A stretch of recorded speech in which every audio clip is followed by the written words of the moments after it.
Hey guys, this is Big Dave. Thanks for tuning in to the first episode of the Comic Book Guys, brought to you by Geek Public Radio. If you like the show, please join the GPR website and catch the other shows such as Sunday Night Madness and Criminal Fix. Today we're going to talk about comic books, movies, and TV shows and move on to other stuff. We'll see you in a bit.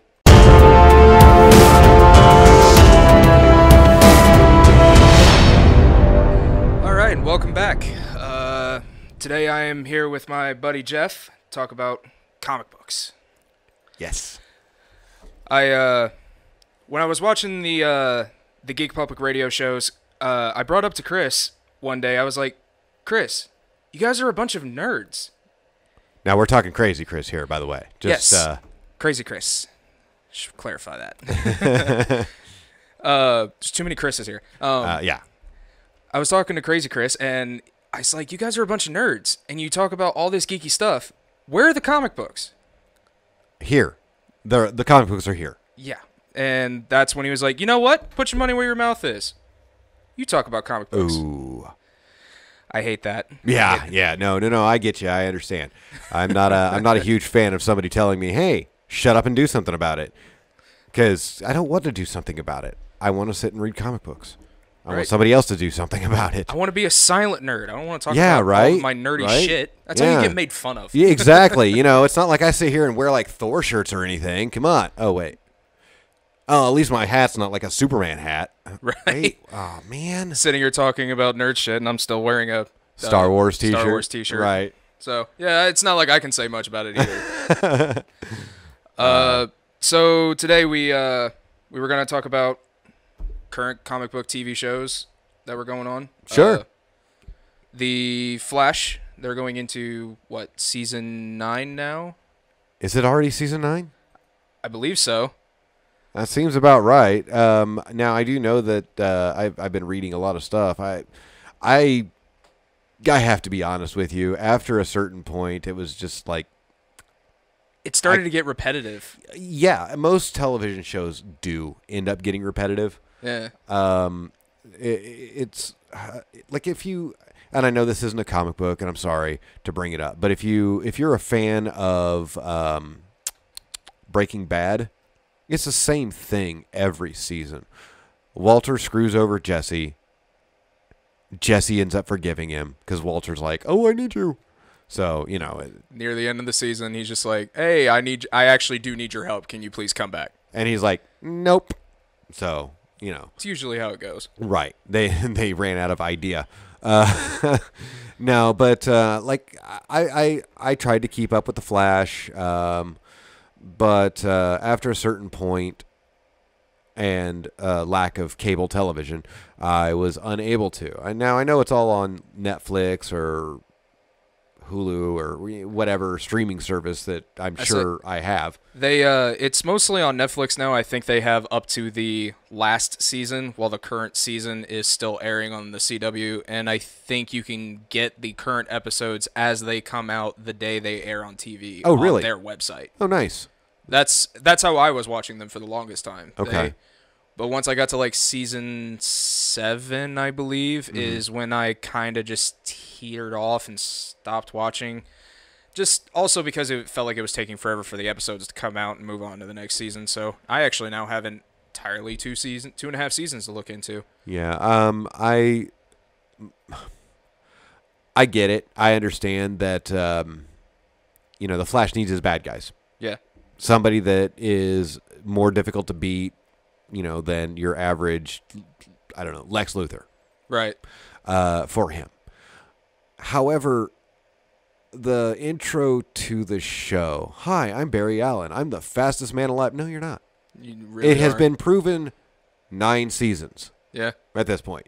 You're not the fastest man alive. You're working on it. There's a new villain that is clearly faster than you at this current point. Exactly. Now, granted, in one episode, the villain that was faster than him was him, but... Oh, spoiler alert. Sorry. My bad. No, that was actually the entirety of the season. I wasn't talking about spoiler alert for you, but I was in case somebody doesn't watch the Flash TV series. Or hasn't seen it as of yet. Yeah, sorry. But I'm not going to tell you which villain it is, so you can just be as surprised as everybody else was. Right. But it's and there are other CW shows like Supergirl. Not a fan. Not a huge fan. Supergirl's actually one of my favorite superheroes. Yeah. But I am not a huge fan of that show because I don't think she's being portrayed properly, in my personal opinion. I always thought of Supergirl as someone who is pretty much just angry. I mean, think about it. You're a teenager. You watched your entire world just get decimated. You get stuck in the Phantom Zone for years. You absorb all of this energy, and then all of a sudden you finally make it to where you're supposed to be, to where your baby cousin is now a grown man, and you're just not needed anywhere. So, yeah. Angry. It wasn't... She isn't really portrayed all that... Like, they portray her as, like, someone who just, like, accepted it and moved on and just started her own life in her city and became a intern for... Catco. Yeah. And, like, always in the comic books, she was... When she showed up, she realized that she was told she was going there to protect Clark. Right. Kal-El. Kal-El. Yeah, when he was going to Earth, and then when she showed up, finally, she was frozen, or is that the... There's actually different iterations, Yeah. obviously. One of my favorite is the fact that she actually got sucked into the Phantom Zone during that entire... the years that she didn't age. Right. Because she's the same age as she was when she left Krypton. Right. Years later from, here on Earth. Right. So, I like that one because it explains why she's still a teenager. Right. But, and don't get me wrong, I'm not sitting here, I'm not going to sit here and down the actress that plays her, Melissa, and I don't even want to attempt her last name because I will probably butcher it.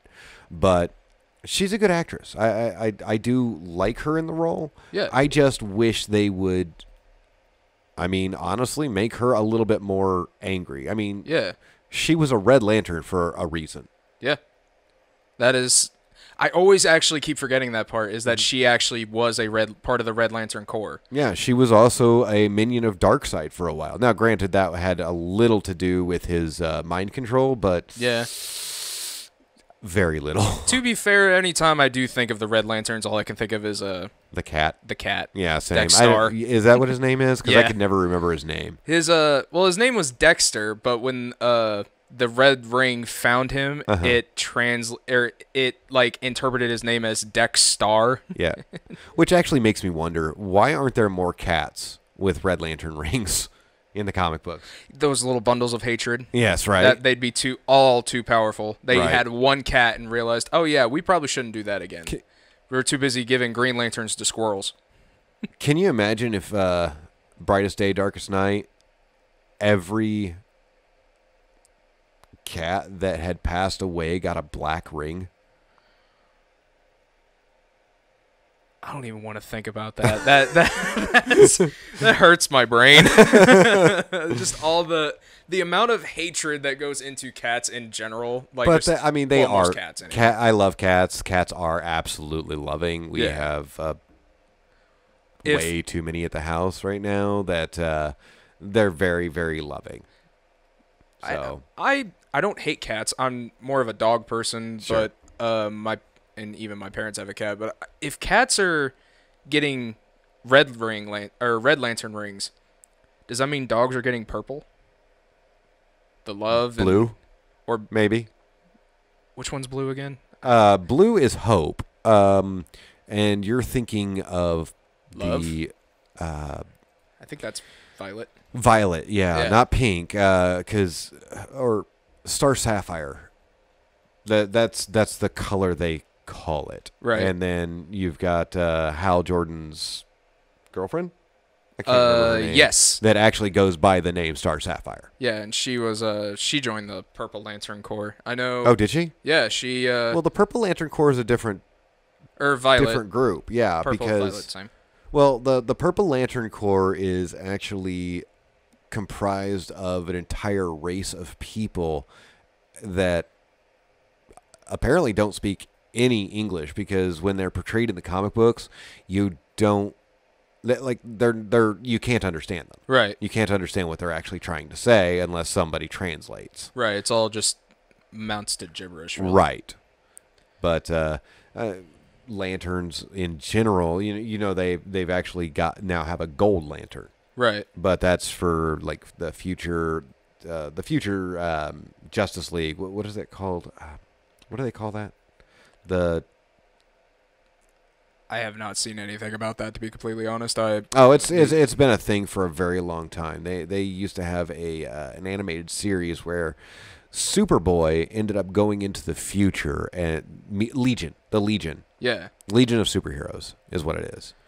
But he's one of the newer characters on the team is a Gold Lantern, and I have absolutely no idea what that power is. I do know that during the Black Lantern series, little comic series, they had Hal Jordan combine the powers of all the others to defeat the White Lantern. Right. Or to defeat the Black Lantern by becoming a White Lantern. Right. I know about that one. I haven't heard anything about the Gold Lantern Corps or anything like that. I don't think there's a Corps. Much like the Orange Lantern Corps. This is also, Larfleeze. Yeah. Or I guess at that point in time, Lex Luthor ended up joining the Orange Lanterns, and there were others that joined the Orange Lantern team. Right. But that one's what's the word? Avarice.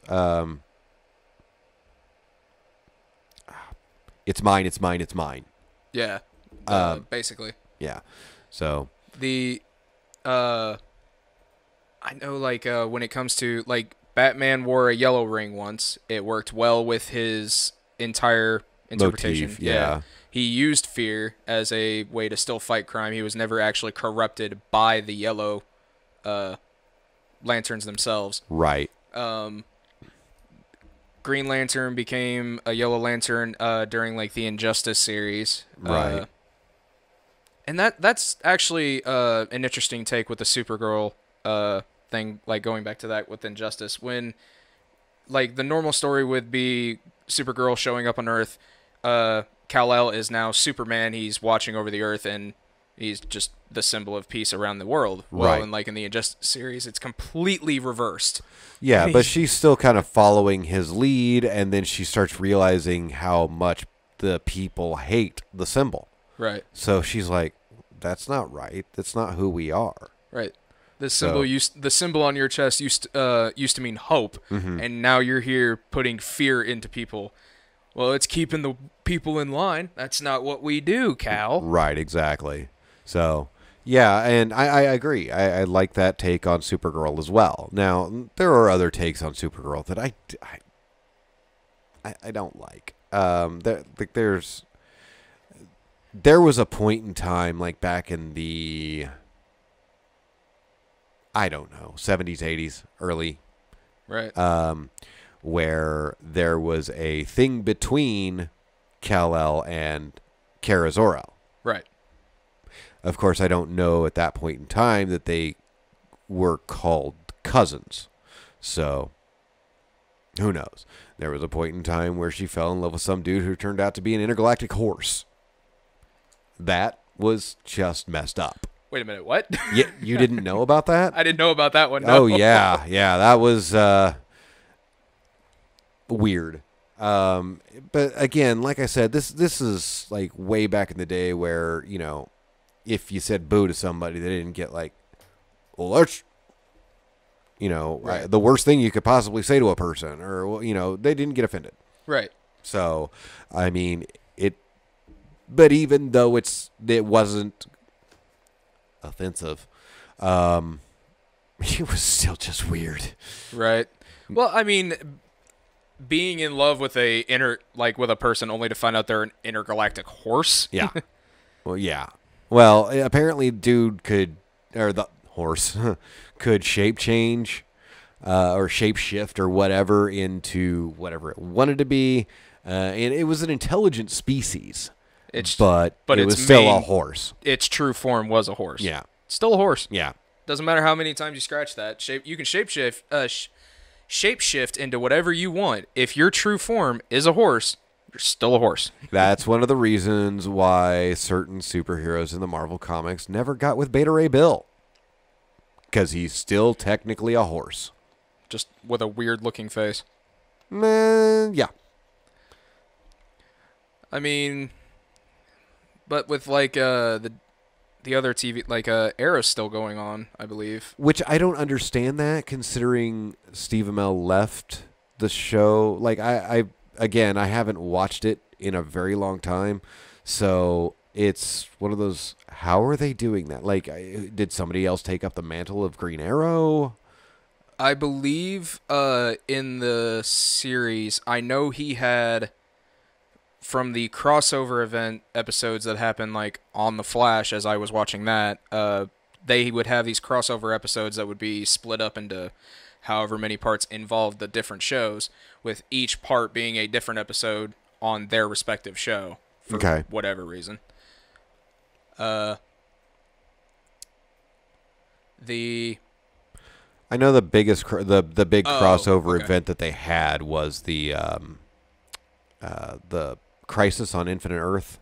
Yeah. Which, I mean, I get it. They don't have enough of the actual superheroes or the ability to put enough of the superheroes in the TV shows to make it comic book accurate. Yeah. But I mean, and a lot of people actually complain about that. They say, oh, well, you know, the Crisis on Infinite Earths wasn't comic book accurate. The Avengers Infinity War, Infinity Gauntlet, Endgame, Captain America Civil War, none of those were comic book accurate. I actually read from, I think it was the Russos.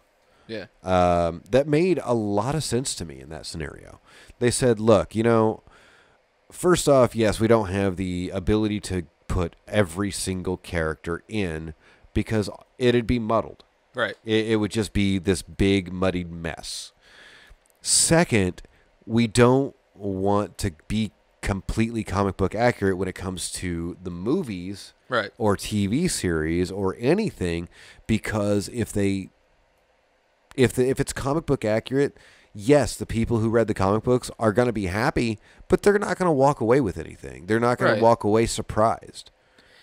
It's with the, like, I don't understand that part when everyone gets so upset about the comic book accuracy to like the TV shows or the movies. Like, they're not going to be like pitch perfect. No, and they can't be.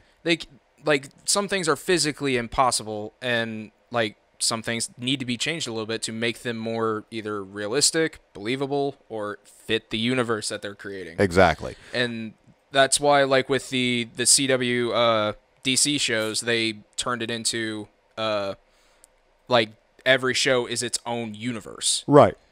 Except for Flash and Arrow, they were their own. They were together on the same page, but... Right, and after Crisis on Infinite Earths, everything is in the same universe now. Right. So you've got Black Lightning that's in the same universe, Supergirl that's in the same universe. Oh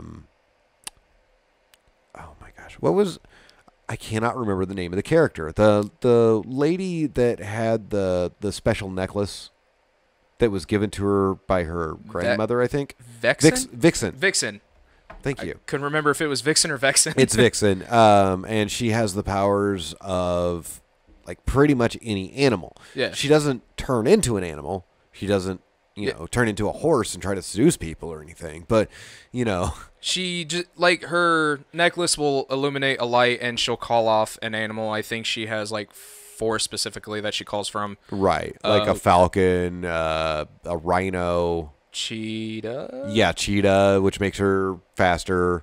And grants her like longer claws and superhuman strength, basically. Yeah, and I think the last one's a bear, which gives her the heightened strength. Right. So yeah, and those I think the only one they didn't connect, even though he technically had a point in it all, was Lucifer. from Oh the yeah, Lucifer TV show. yeah. Which, by the way, if you haven't watched it yet, the second half of season 5 is now out on Netflix. Oh, is it really? Yes. I absolutely do love that show, and I have not been paying much attention to Netflix, but I do definitely need to go watch that. That's because they I had forgotten about it for a very long time, and then I'm like, I wonder when the second part of Lucifer season 5 is coming out. So I looked it up one day, and they were like, yeah, it's coming out on such and such a day, and I'm like, cool. And then I forgot what day it was. So, and I haven't watched it yet, but I'm very excited to at some point in time. It was very funny when they introduced him into the Crisis. Oh yeah, on Infinite with Earth. John Constantine. He's like, "Which one is this? Earth 666?" And it just turns out to be the one where Lucifer's hanging around. I was like, "Oh, very, very fitting, very fitting." Fair. Yeah, and they and that's another thing with the movies and the other television shows. Yeah. Whether you're looking at the Marvel Netflix series, the Disney Plus series, Oh yeah. the Marvel movies, any of that stuff, it's a completely separate universe than the comic book series. Right. Not to mention, it's almost impossible for them to go with comic book accurate with anything anymore because there's no such thing as comic book accuracy anymore. Right. Because you've got like 3 different variations of the Infinity War. Right. You've got, so many different variations of the Spider-Man, the Spider Wars. Right. The Spider-Verse. Yeah, the Spider-Verse, anything like that. I actually found out that, and I didn't realize this, but, Spider-Man used to be one of my very favorite characters because I could relate to it. Scarlet Spider is actually my favorite version of Spider-Man. Ben Reilly? Yes. But I could relate to him because, when I grew up, I was very awkward. I tried to make friends. Sometimes I tried a little too hard. Right. I'm a very sarcastic human being. So. Oh, absolutely. I fully understand that 100%. I am. Yeah. Nonstop sarcasm. So Spider-Man used to be one of my favorite characters because I could relate. Now that I'm older, I tend to lean more towards the female characters. Not because of, yeah, sure, it's because I'm a guy and a little bit of a perv. But at the same time, I like the fact that it's more of a girl power thing. Right. Women power. I would consider myself to be somewhat of a feminist. I'm not going to sit here and say that I'm a feminist, but I would consider myself to be somewhat of a feminist because I don't really think that women shouldn't have the same. What's the word? I hate talking and then my brain just kind of shuts off for a minute and it's like it reboots. I was just sitting here waiting. Yeah, I know. I'm sorry. No, you're fine. But I think women should have the same opportunities that any man Right.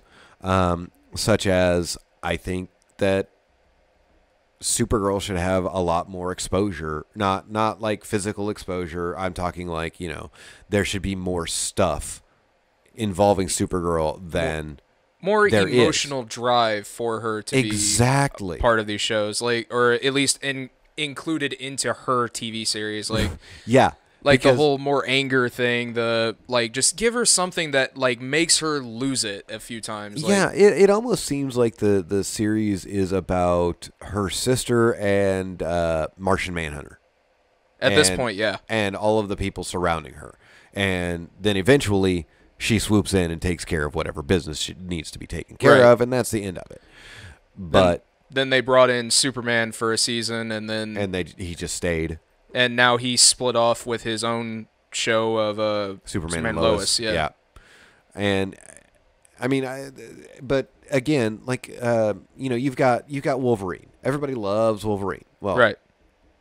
A lot of people love him. There are people out there that have actually said that they're not a huge fan of Wolverine because he's just, an emotional ball of whatever. Right. An emotional ball of anger. And I mean, that's not really a fair statement to make about him. I mean, if you joined a secret government organization that talked you into trying out a experiment that would probably make you a better human in general, and only to find out that they tricked you, turned your skeleton into adamantium, which, by the way, is highly poisonous.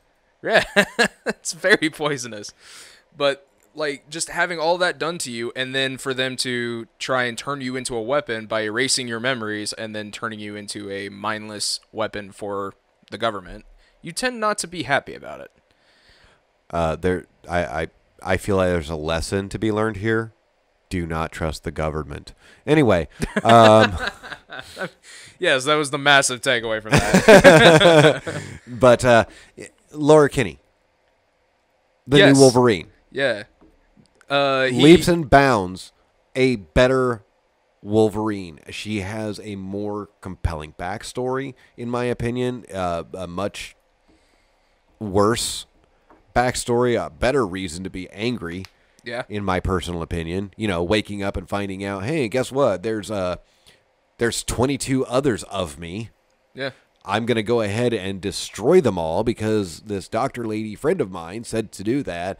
I leave. I meet this guy. He puts me into, I don't know if I can actually say this word on the show or anything, but prostitution. And that's how she had to live. She used that to earn a living until somebody decided they wanted to be too rough with her, and then she just killed him. Yeah. And it was really interesting in the to see the female version of the Wolverine and how she actually had different powers or different claw locations, not just the 3 on the knuckle. She had the 2 on the knuckle and 1 on the foot. Yeah. Much like Wolverine's son, Decan. Yeah. He's got 2 that come out here and 1 in the wrist. Yeah. So, but they're. Then there's Wade Wilson from the stupid X-Men Wolverine movie that was terrible. You got 1 long katana that comes out the middle knuckle. Yeah. Giant flipping the bird. Yeah, right. Actually, now that I've actually mentioned Laura Kinney, there's a comic book where her and Gwen Stacy. Actually, she goes by Ghost Spider now. Yeah. But used to be Spider Gwen. Yeah. Switched. They had a Freaky Friday moment. Oh, really? And they're completely different universes, by the way. That would be an interesting take. But I don't understand how that would actually work out too well. I don't either. But there was humor involved in it, especially when Gwen as Laura jumped out of a window and went to shoot her webbing and realized that she didn't have webbing and fell 3 stories onto a car and broke half of every bone in her body. And she's just laying there going, okay, this hurts. Okay, it hurts even worse now that the bones are actually fixing themselves. Ow, ow, ow, ow, ow. Right. So, and then you've got Laura, X-23, or the new Wolverine, whichever you want to call her. Right, and then you had Logan who came back and just took up old Logan. Yeah, exactly. So, it's just, I like the female characters better because in their storylines there is a more compelling story. Right. We mentioned, I mentioned this character to you prior to the show, Gwenpool. Yes. Gwenpool is hilarious. Yes, I don't know if you've actually read the comic or anything like that. I don't know if anybody who's listening has read the comic, but it's hilarious to me. I've dabbled in the comic. I understand the heart of the backstory of her, but I haven't actually looked much into her. Right. She actually does have a superpower. Yeah. Gwenpool, her name is Gwen Pool. She is supposedly from this universe, where nobody had superpowers. The actual She was a comic book fan. She found a wormhole, goes into the Marvel universe. I don't know what I don't know what Earth it is, 616. I don't know. I think 616 is the average one. The normal Marvel universe. Realizes she's in the comic books and says, hey, you know what? I'm in a comic book now. I can't die. Eventually ends up hanging out with MODOK and Badrock the Leaper, who she explains to him that he's just kind of a side character. And he's like, that's unfortunate and kind of rude. And she's like, well, you're a stereotype. Yeah. Which is basically what he was. He was created as a stereotype for the French. Right. Now I don't believe the stereotype or anything like that, but that's exactly what he was created as. He was created as a stereotype. Right. And which a lot of the villains were. Right. At that time. Right. Exactly. And she ends up becoming a mercenary. Because she's like, I can't die. I'm a comic book. I'll just do this, and if somebody does kill me, I'll just come back. Eventually, later on down the road, she finds out that that's not really going to work because she's not really a mainstream character. Right. She just became like a little side character that was introduced into our world, and then she took up the whole mercenary and went the full Deadpool route with the whole. She even copied his suit and everything, but turning it. Actually, white and pink. No. She found a lady who did superhero outfits. Oh. Or superhero, supervillain, whatever. Right. And all she had left was a half of a Hydra outfit that was colored weird. Oh. That was white and pink. She didn't have pants. Oh. So like half of Gwen's comic book. Gwen Poole's comic book, she's waiting for her pants to show up. So that's got to be the worst, wanting to be a hero or a mercenary and you can't do anything because you have no pants. Yeah, exactly. And later on down the road, you actually find out that she is from that universe. Yeah. Not this one, but she was created to think that she was from that universe, and her ability for fourth wall breaking is actually so powerful that she can go between the pages of the comic book, and eventually her future self comes back as this just awful supervillain where she has to fight herself and beat herself. Right. Which actually, if you think about that, sounds really bad. She has to beat herself. Yeah. Yeah, I got it. Okay, all right. Just making sure. No, I was sitting here. I'm like, I wonder if he realized what he said. I did. After I said it, but as soon as he said it. Again, that's just my personal opinion. Everybody can have their own opinions. My opinion is not wrong because that's all it is. It's an opinion. Everyone's got an opinion. Yeah. If you're, let's say your favorite superhero is Joker. Yes, I said that right. Yes. If your favorite superhero is Joker. Yes. And I'm not talking about the White Knight series. No. I'm actually saying that if you sit here and you honestly believe that the Joker is a hero, yes, you're wrong in that scenario. But to have the opinion that he's your favorite is not. Just don't emulate. Right. For the love of God. You're right. So the last thing we need is for someone to be jumping into a vat of acid or a vat of chemicals, for that matter, trying to think like, oh, if I go insane and jump into these chemicals, I'll be just like the Joker. Please don't do that. I mean, if your plan is to be just like the Joker, like comic books Joker, not Suicide Squad Joker, where, him and Harley were actually hashtag couples goals. Yeah. That was actually pretty great, not going to lie. Yeah. But the fact that the Joker is actually a narcissistic ass that only cares about himself and Batman. Like the Harley Quinn TV cartoon series. Did you ever watch that? It's on HBO Max. Oh, the new one. No, yes. I haven't seen it yet. I do love the trailers I've seen with King Shark and like busting him out of prison. That was pretty great. Yeah, pick it up, watch it. It's amazing. Do not do it. Do not watch it with either your parents or children in the room. Oh yeah. It is not age appropriate. It's not older adult and young children appropriate. Let's just put it that way. It's for if you don't get offended very easily. Yes, exactly. So, but the relationship between the Joker and Harley is more comic accurate there. Right. And speaking of the White Knight series, if you actually pay very close attention, did you read that? I believe I've read about a couple issues of it. It was is that the one where Harley Quinn actually, it was revealed that she wasn't the same one? Yes, that's absolutely correct. Yes, she okay. is not that the Harley Quinn that is in it is not Dr. Harleen Quinzel, and Joker didn't even notice. It was just another girl that randomly showed up and started dressing like Harley Quinn because she realized she wasn't there. Exactly. And took over the place. Exactly. So basically, don't be hashtag goals Joker Harley. Right. That's not a goal. No. That is not.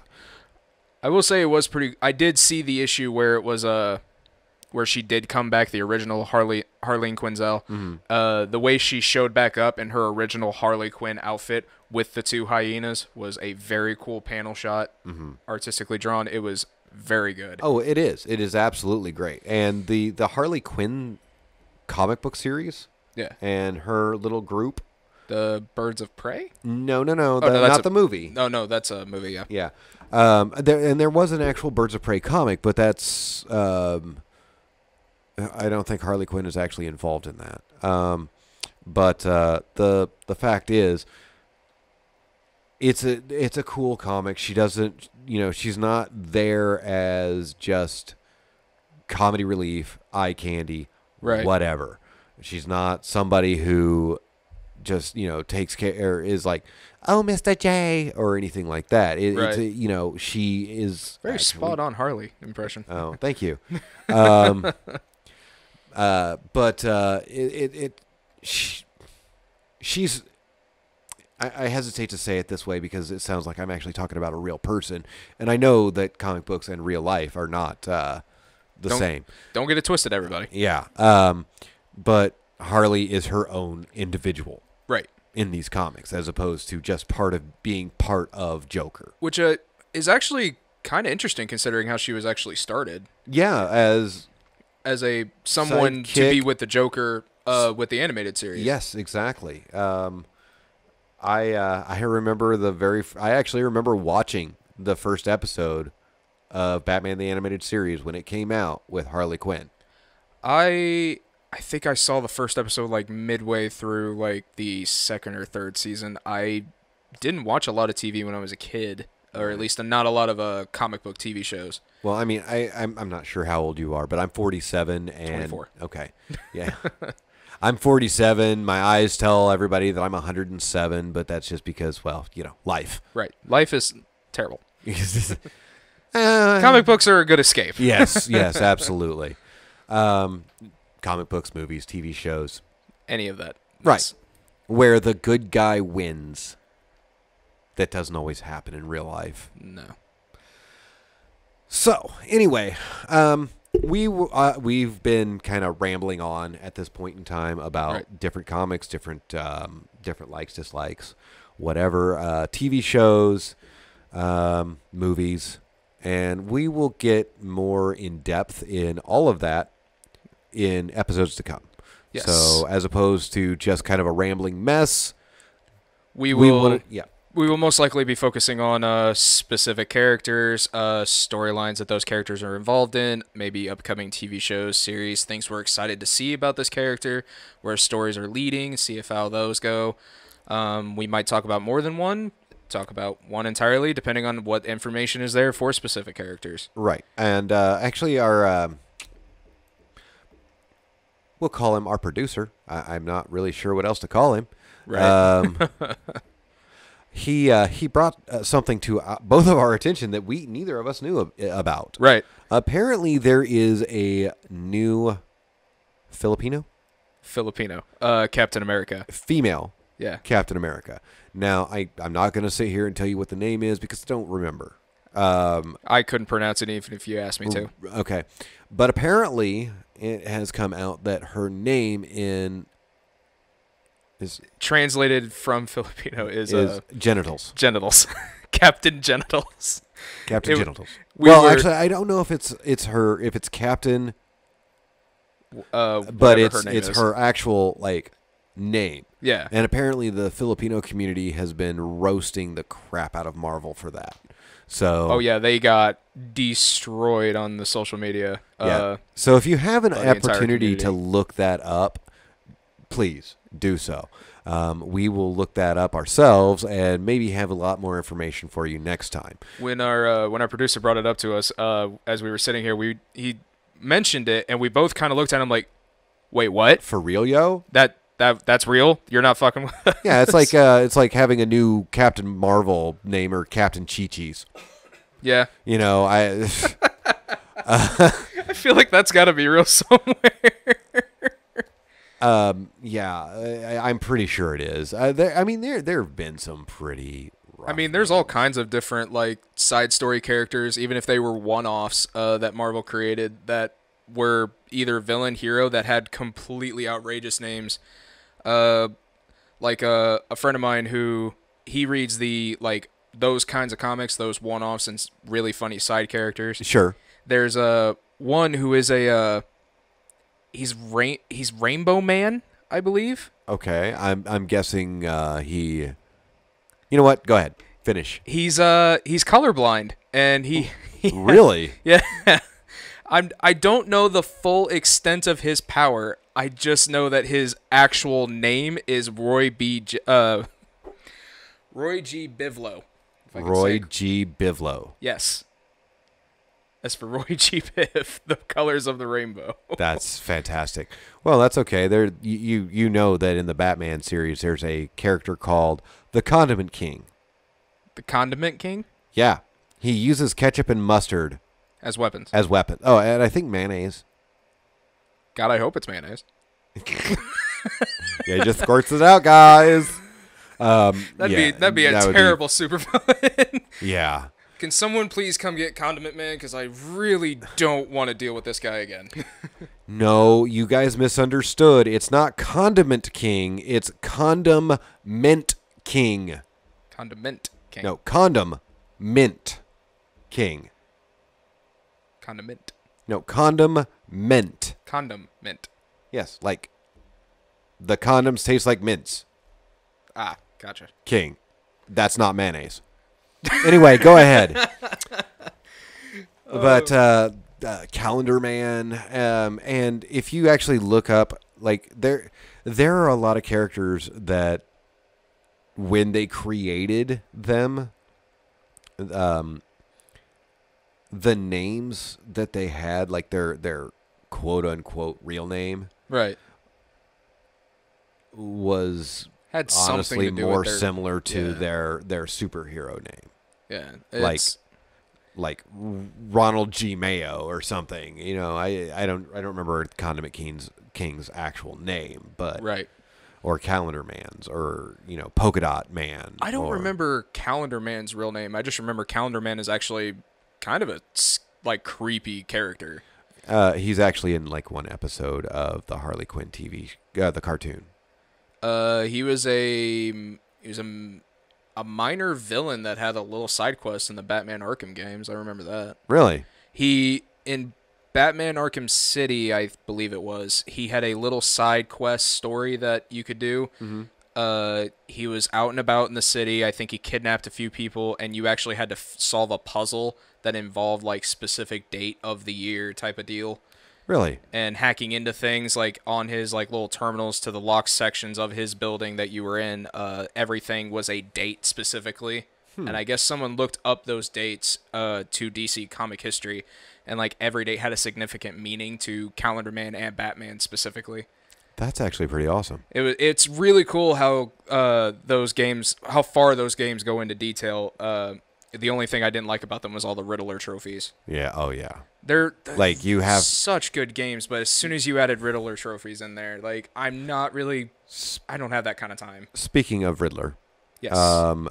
Have you seen any of the previews for the new The Batman movie with Robert Pattinson as Bruce Wayne / Batman? I did see. In case you didn't know, Bruce Wayne is Batman. Spoiler alert. Yeah, spoiler alert. I did see the trailer where they were talking about the Batman as he was what's his name again? Robert Pattinson. Thank you. I couldn't think of his name. Edward from Twilight. Yeah. Yeah. As Robert Pattinson is dressed up as normal Bruce Wayne walking around like events and stuff, they were talking about the Batman in the Gotham City, and my favorite part of that entire trailer was the very end where he just punches a thug in the face, and as he's on the ground, mercilessly beats him into the dirt, and they're just staring at him wide-eyed. Yeah, and that was one of the things I really enjoyed about the trailer, and I believe what they're actually kind of going for is more of a year one feel. Yeah. But that was one of the things I actually really liked about it is, and don't get me wrong, it's not because I like violence or senseless violence or whatever. Which I do. Okay, and that's fair. Yeah. After the show, I'm going to be getting my ass beat, but Right. that's okay. Because I would. Big Dave likes senseless violence. I would never do that. But anyway, scared for my life. Help. Should be. So anyway, no, the thing I liked about it is a lot of the Batman portrayal is so Ben Affleck in Yes. Batman versus Superman, Yeah. where he shows up in the warehouse, Yeah. and just takes out all of those bad guys in seconds. He takes them all out in seconds. He was possibly the best interpretation of taking how fast Batman normally would take down these guys, but in a completely different method. Like, Right. he actually used guns, and there's certain things that Ben Affleck's Batman did in that movie. Mm-hmm. Those guys never would have possibly survived. Right. But the fact is like with the Robert Pattinson, it literally shows that thugs, these people that Batman's beaten the tar out of, they're not that easy to take down. Yeah. Like, chances are good that if you were to get into a fight, like, with a bunch of people, like with Batman, you're not going to take people down with one punch. Right. I don't care how much training you have. Some people are a lot more resilient than others. And this is just Thug A. Yeah. Not, supervillain B. They didn't immediately show him beating up like the Penguin or something. Right. Like exactly. someone serious. They just showed him beating up a no-name thug. Yeah. That happened to be there. Yeah, and the fact that he's mercilessly beating him is more of a stay down, don't get back up, I don't have time to deal with you again. It was really funny because I kept seeing like people who turned that specific scene into so many memes. It was when they went back and took the scene from the Teen Titans preview where Robin showed up, beat the snot out of like 3 guys, and they're like, "Where's Batman?" And he just threw one of his F Batman. Yeah, he's just F Batman. Yeah. It was really also I absolutely love the knowledge of Nightwing's batarangs are called wingdings. Okay, I didn't know that. That's actually what they're called. That's fantastic. At least that's what they've been called in the Batman Arkham games and a few of the comics. I don't know if that's what they're called now, but they look exactly like Batman Shuriken, but they are more shaped to his Nightwing logo. Yeah, right. But they're called wingdings. That's I absolutely fantastic. love that. Speaking of Titans, the Titans series, season 3 is actually going to have Jason Todd as Red Hood. Who is it? Jason Todd. Oh yeah. They're going to be bringing in Barbara Gordon. I don't know if she's going to be just Barbara Gordon or Batgirl. Right. In the series, they're bringing in a host of new characters as well.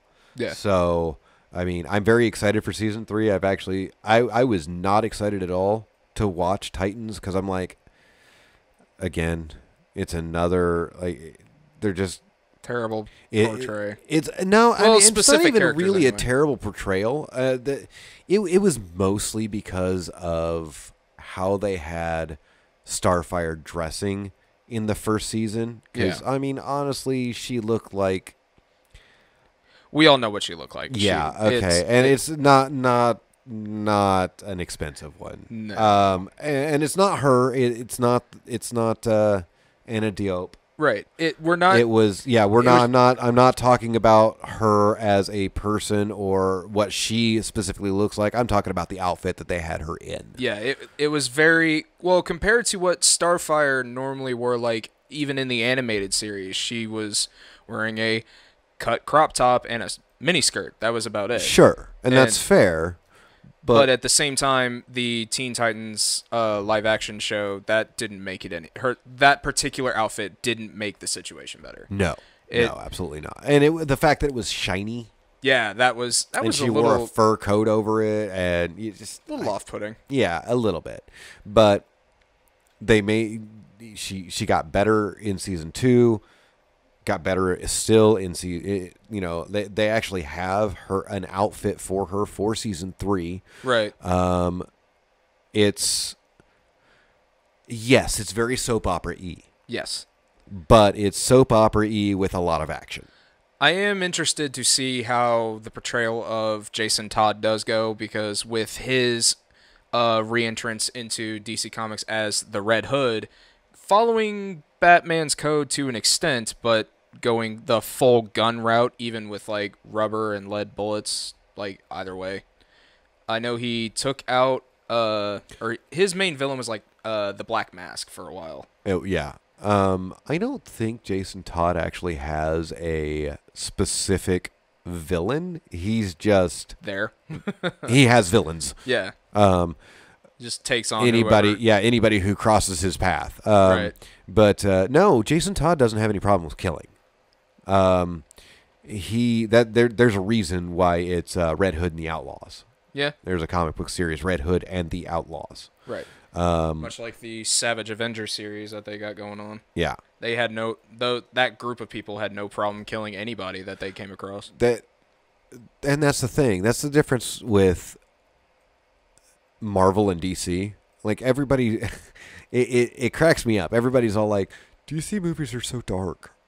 Marvel movies are happy. DC movies are, I have a strict code.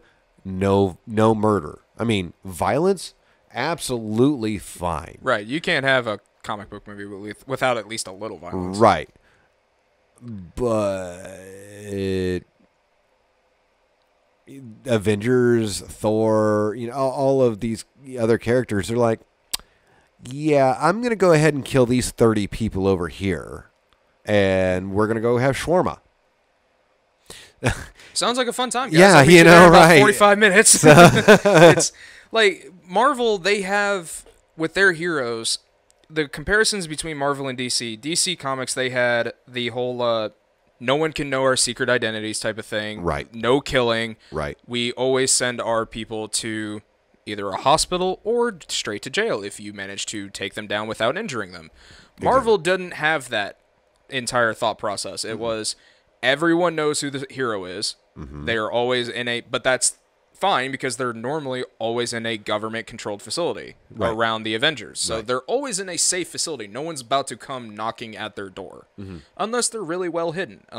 But there are the exceptions of like Spider-Man. There's a few other like Venom. But if you look into,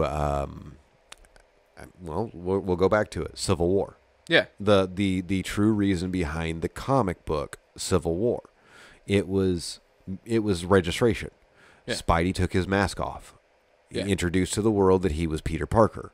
Right. Now, granted, it turns out that Tony Stark was insane with the virus that the whatever that they were talking about in Iron Man 3, which honestly, that movie that movie wore me out. There was way too much running. There was way too much running. There was a lot of movement, action, but there were the funny parts where they did slow down and had those specific scenes, like with Rhodey jumping out of the Iron Patriot suit when they finally captured him, and the the Mandarin breathing fire, and he's just like, you breathe fire now? Right. Okay, that's a new. Yeah, that's a new one. But I understand where people are coming from. Sure, they kill a lot of extra dimensional creatures or aliens or whatever. So it doesn't make it makes it less real for people. Right. Which is fine. I understand that. And there's a lot of levity in those movies. A lot of humor.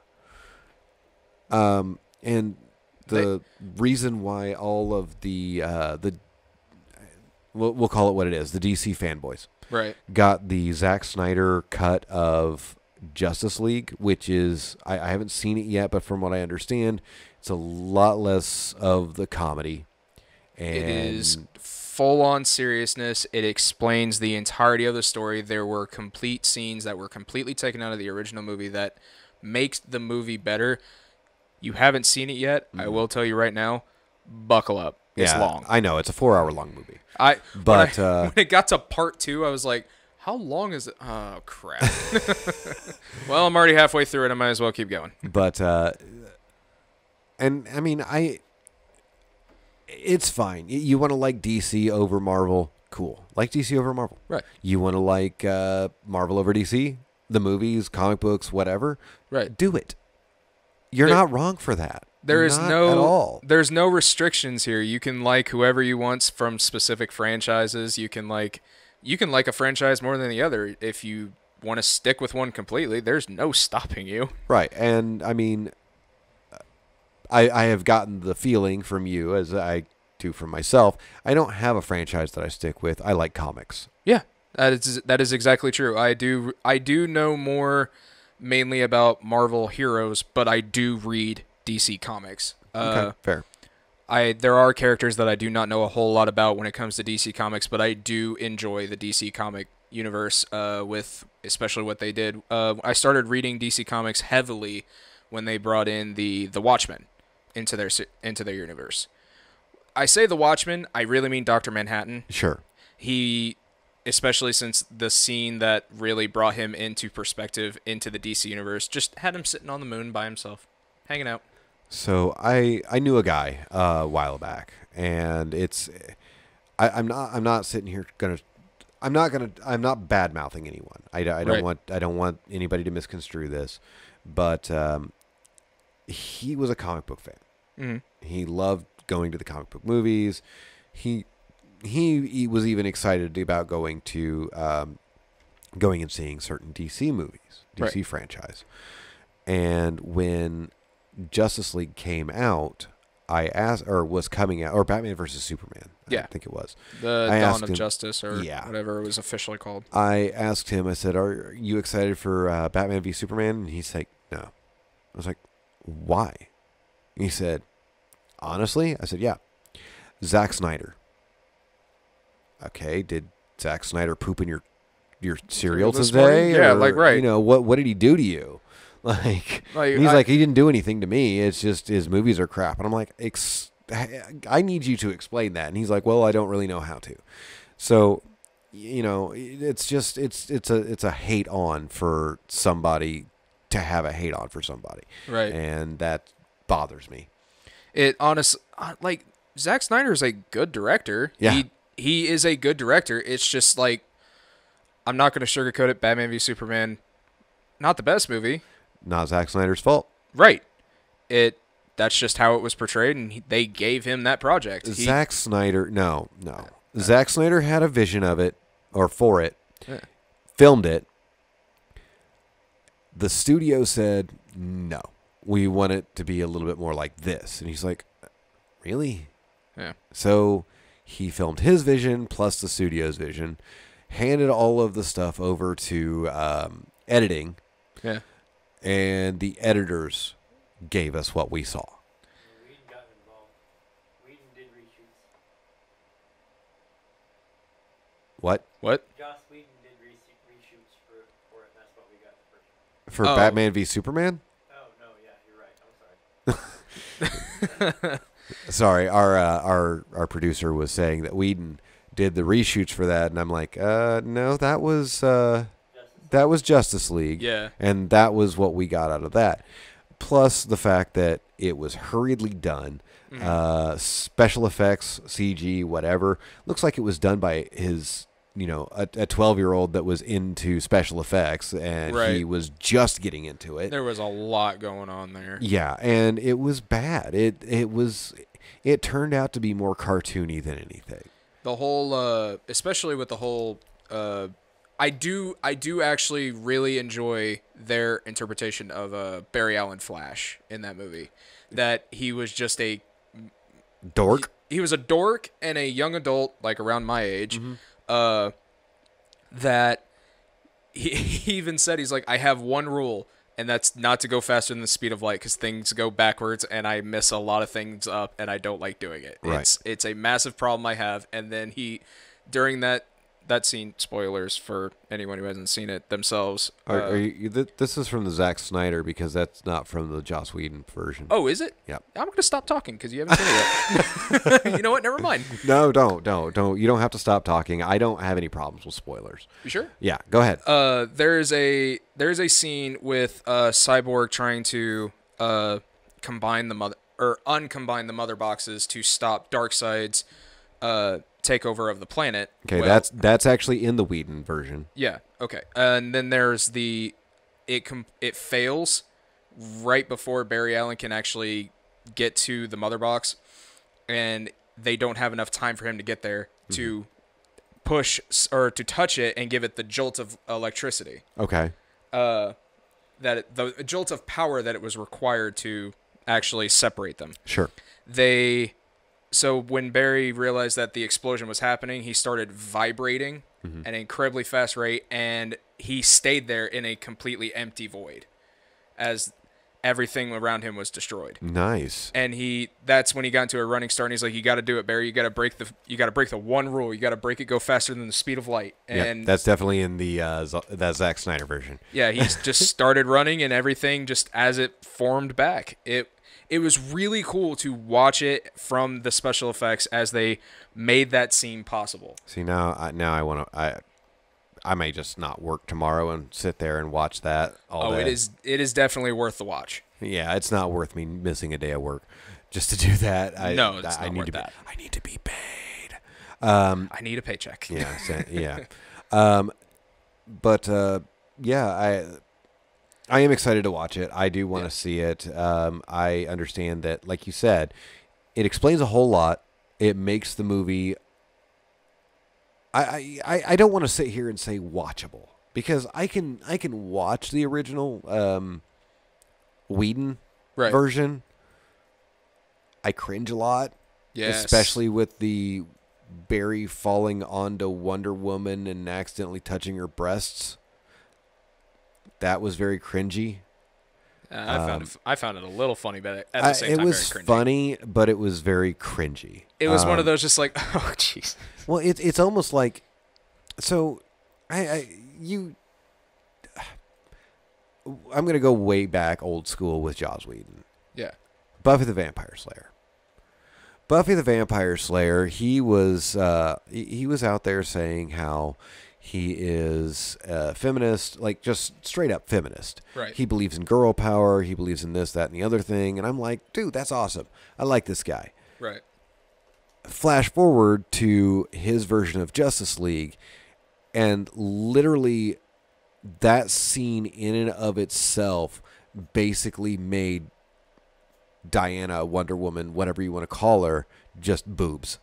Yeah. That's all it really turned her into at that point. She really didn't do a whole hell of a lot during the movie, except for, I'm going to go ahead and convince Bruce to do this, and then I'm going to get my ass beat by Superman, which, I mean, I get to a point. It's usually how it goes. But, and everybody else did too, but she didn't do anything in the Whedonverse. Right. Or the Whedon version of it. She didn't have much portrayal in the Whedon version as far as I remember. It's been a while since I saw the Whedon version of the film, but Zack Snyder's is fresh in my mind. With her, were the Amazons, that the whole Amazon part with their mother box wasn't in the. Well, it was, but it was short. Yeah. In the Zack Snyder version, that entire long section is completely elongated. It's like 45 minutes. It's a massive battle. Nice. With the Amazons versus the dark side minions. I don't remember what they're called. Drones? The dark drones or something like that. The monsters. Something demons. The Omega demons? No. It doesn't matter. Right. It's at the moment. Our producer is going to let us know. Because neither of us can apparently think today. Right. I'm completely. Parademon. Parademon. There we go. The Parademons, they, as they're fighting the Amazons are actually kicking their asses. Of course. They are completely obliterating their entire army. And that's because parademons are expendable. They're, again, it's the whole alien thing where you don't even look at them as a real thing. Right. They're almost like, fighting androids. It basically, yeah. They there was there's zombified versions of races and creatures from other worlds that apparently came into contact with the Omega effect is how they described it of what these creatures were. But interesting. The entire scene with the Amazons coming into contact with the mother box, it cracked. And that was their telltale way of knowing that something was about to happen. Mm-hmm. They're all training arrows and spears on it. They're like ready for anything that happens. And when it finally just pops and all of the parademons come out along with Darkseid's henchmen that showed up to take over Earth in his name, they actually, the really cool scene, they were fighting all the parademons. They realized they couldn't get out of this alive. Mm-hmm. So they gave it to the current queen of Themyscira and had her take it and run, and they completely shut off the sanctuary it was in. And wasn't it Hippolyta? Because Hippolyta had been on the island since its beginning, hadn't she? I believe so, yeah. And I thought she was the queen at that point, too. Yeah. Well, in the comics, doesn't Diana become queen of Themyscira? Eventually, yeah. That was just a thought process, how it usually goes in my brain. But she takes the box and runs because that's what they realize they're after. Mm-hmm. Then it shows they're they're punching out wooden beams barehanded, destroying them completely, letting stone doors come down to close on this entire thing. There's 6 layers of doors, and when she gets out, it just gets sent off the cliff. The sanctuary that the mother box was in. Oh. With all of the Amazons still fighting the parademons. And their only request was to honor them in their fight. It was possibly one of the better scenes that involved the mother boxes. And as they were trying to take over. It was a very, very cool fight scene and very well played. Awesome. Again, it's I'm girl very power. excited. Yeah, girl power. Yeah. It's like when... the Patty Jenkins first Wonder Woman. The only thing that I didn't like about that one, the only thing I didn't like about it, right, is it was almost like she was inspired to do something because of some dude she liked. Mm-hmm. That's literally the only thing that I didn't like about that. Because I mean, if there are any ladies listening to this, right, understand something. You do not need a man to get up for you to be able to get up and do what you want and or need to do. And it's the same thing with guys, man. You don't need a woman in your life to be able to do what you need to do. Right. You just do it. Get up, do it. If you find the person, fantastic. Hold on to her like it's like she's the only thing that matters. Right. And same thing. If, ladies, if you find a guy that is... I know that there's no such thing as perfect. There is absolutely no such thing as perfect. But there is a perfect for you. There's a perfect for me. There's a perfect for you. There's a perfect for anybody. Right.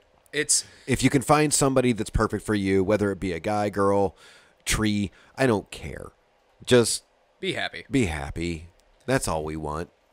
that was the very awkward thing about the Wonder Woman movie, was she went to the Isle of Man, is what they refer to it as Right. in the movies, and just the first person that comes into contact with her happens to be a man, and she immediately just starts following him around and doing what he's doing. Yeah, exactly. And I guess- honestly, it was the same thing at the Wonder Woman 2, the second one. She seemed like she was doing okay. Then she made that wish, and Steve came back, and because of the wish, and I mean, it was just, again, it was all about him. Right. I mean, it wasn't. It might as well have been called Steve Trevor. Right.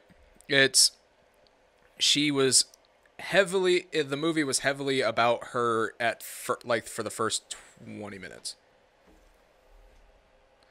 And after that, once he shows up and starts interacting with Wonder Woman, it became everything she did had to be with him. Right. And had to be about him. It is a very weird message. It is. It is a very weird message. It's not a good message for young girls. Right. It's you don't need somebody. Right. You don't. You can want somebody. You can have somebody. But you don't need somebody. Right. Period. The end. Relationships, companionships, friendships. Yeah, sure. Yeah. You can need those. But you don't have to have somebody in your life that you are to do what you want to do. Yes, exactly. Now, we have apparently been doing this for rambling on about an hour and 10 minutes. What do you say? Call it for the day? Yeah, I think that would be a good spot to call it for the day. All right. This has been really fun. Yeah, same. This is a first for me in a situation like this. I'm very much looking forward to actually doing more of this. Yeah, me too. And I hope you guys are too. And we will see you next time. Just remember, we're going to be actually, we will be placed on the websites for your enjoyment. But you can also subscribe on, is it geekpublicradio.com? Yes. Geekpublicradio.com, and you can find the videos on YouTube, the little snippets of the shows. You can find the full length, or not full But length. if you subscribe and Ring that bell. yeah, ring that like the bell and video. everything, you can help us out, producer. Explain what's going, or how Explain methods. to. No, he's not Okay. explaining anything. Okay. So He kind of gave me the bird. That's cool. all right. So check us out on geekpublicradio.com. We would definitely appreciate it. And come see us next time, where we'll be back here in about 2 weeks to do our next one. Also, don't forget to join the Discord. You guys have a Discord channel? Yes. Join the Discord. Become a member of that as well. We have a bunch of hidden stuff for members that want to join with the paywall and stuff. Yeah. And I don't remember anything anymore. I'm just the co-host of everything. He's kind of burnt out at this point. Not because of, anything extra. I just do. I work a lot. Yes. And we appreciate it, Jeff. We appreciate your work. Yeah, somebody's got to keep the lights on. It's not me. It's not me either. I was like, don't look at me. It ain't me. All right, guys. Well, thank you for tuning in to us. Come check us out next time. Thank you very much.